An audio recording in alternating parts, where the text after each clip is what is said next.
আসসালামু আলাইকুম রহমতুল্লাহ বারকাতু।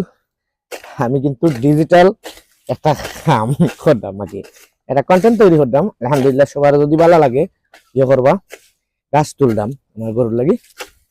তো প্রচুর গাছ আছে, প্লাস একরকম গুরুস্থানের মধ্যে গাছ তোলার উদ্দেশ্য হইল গিয়া গুরুস্থানটা একটু পরিষ্কার হইলো, প্লাস আমার যে গৃহপালিত পশু আছে ওগুলোর লাগিও আপনার খাস করা হইলো, গাছ তোলা হইলো।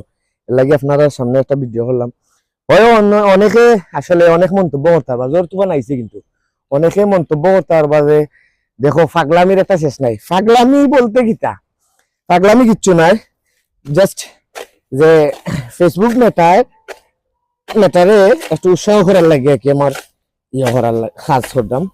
তো আলহামদুলিল্লাহ আপনারা সবাই দেখবা, হ্যাঁ অন্তত ওকে ইয়র অনুযায়ী পোস্ট অনুযায়ী আমি যে রিলটা ছাড়বো আপনার কাছে ফেসবুক মেটা সাজেস্ট করবা পোস্ট অনুযায়ী।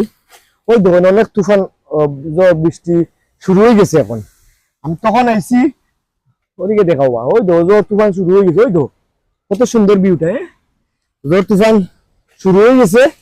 আমিও আবার ইয়ে করছি, ভিডিওটা করলাম, হ্যাঁ আপনারা ইয়ে করার লাগে। আপনার কাছে ফেসবুক পেজে সাজেস্ট করবা, আপনারা পোস্ট করবা। কিন্তু প্রত্যেক কন্টেন্ট ক্রিয়েটরের যদি পোস্ট যায় আপনার কাছে, আপনারা সাজেস্ট করবা। কারণ এই কাজটা আমার গৃহপালিত পশুর লাগে ইয়ে করতাম, গাছ তুলতাম, কিন্তু ডিজিটাল ভাবে আমি গাছ লাগাইছি। কিন্তু এটা একটা ইয়ে লাগে, দেখুন কত প্রচুর যে বৃষ্টি শুরু হয়ে গেছে অলরেডি। আমি যে কাজ করতে পারছি অনেক যে বৃষ্টি, কি সুন্দর অসাধারণ একটা ভিউ, স্লোলি হো অসাধারণ একটা ভিউ। আসলে এটা একটা রিক্সই যেতে গেলে, এখন যে জোর তুফান আইছে একটা রিক্স। ওকে আমিও গাছ তুলে পাইছি, পুশ করো।